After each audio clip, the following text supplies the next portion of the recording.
아마 조국 혁신당의 조국 대표가 구속됨으로써 많이 감정이 격해지는 것 같은데 조금 취지에 맞게 좀 질의해 주시길 바라고요.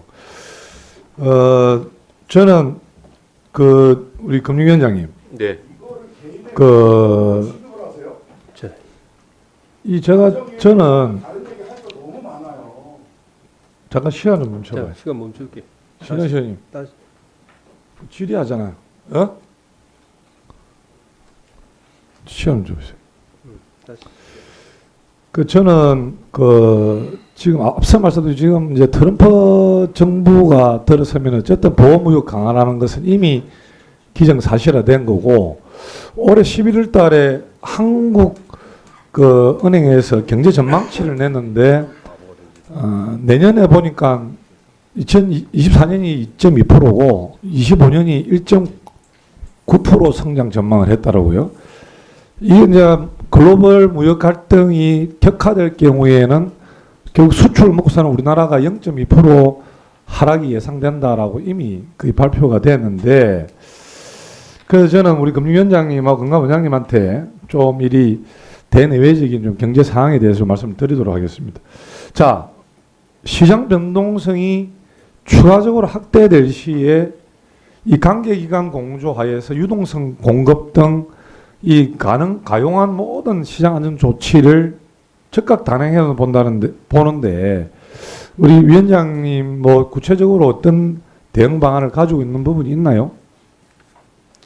결국은 전체 유동성 부분을 한원해서 좀 탄력적으로 운영이 될 부분이고, 시장별로 보면 주식시장은 정한 펀드를 저희들이 준비를 하고 안전판 역할을 할 수도 준비를 하고 있고, 채권시장이나 회사채 CP시장은 저희들이 레고랜드 때 만들어둔 툴이 있습니다. 전체 한 40조 중에 한 27조 정도 저희들 여러 개 있는데, 이걸 가지고 자금시장 쪽에 대응을 해 나갈 계획이고, 외환시장은 어차피 당국의 역할, 그리고 당국의 역할이 중요하다고 생각합니다. 그렇게 대비해 나갈 겁니다. 저는 오늘 뭐 사실 질의보다도 좀 우리 위원장님한테 또 우리 관계 당국에 좀 부탁을 좀 드려야 될 부분이 뭐냐니까, 지금 사실 정치 환경 급변 등으로 문제로 우리 밸류업 프로그램 등 자본시장 체질 개선 동력 약화에 따른 해외 투자자들의 우려가 상당히 저는 많다고 보거든요.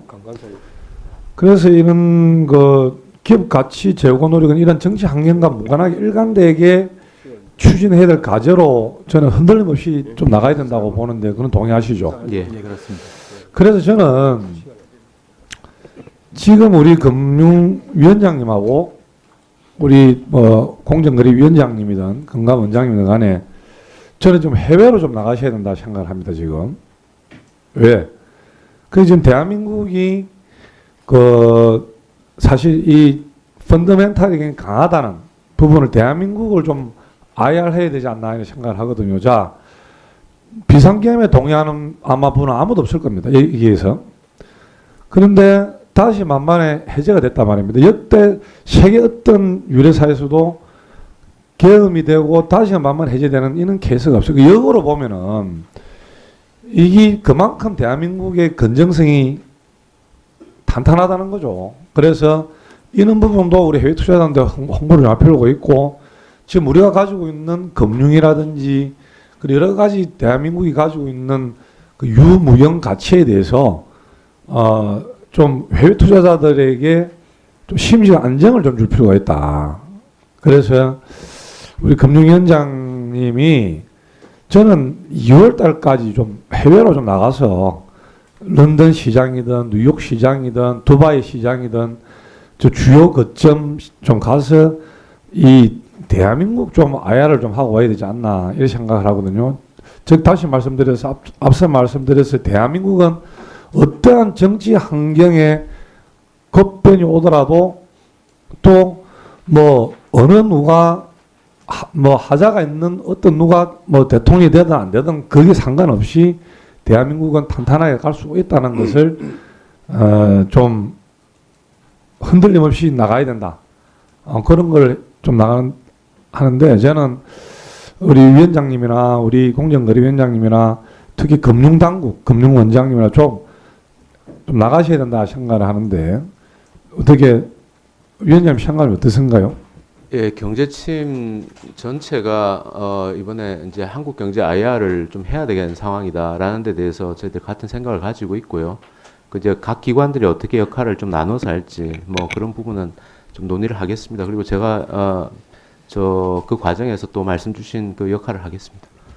그좀 구체적으로 앞서 법원이 제안했던 그 주요 금융 그 시장 거점이 있지 않습니까? 뉴욕 시장, 런던 시장.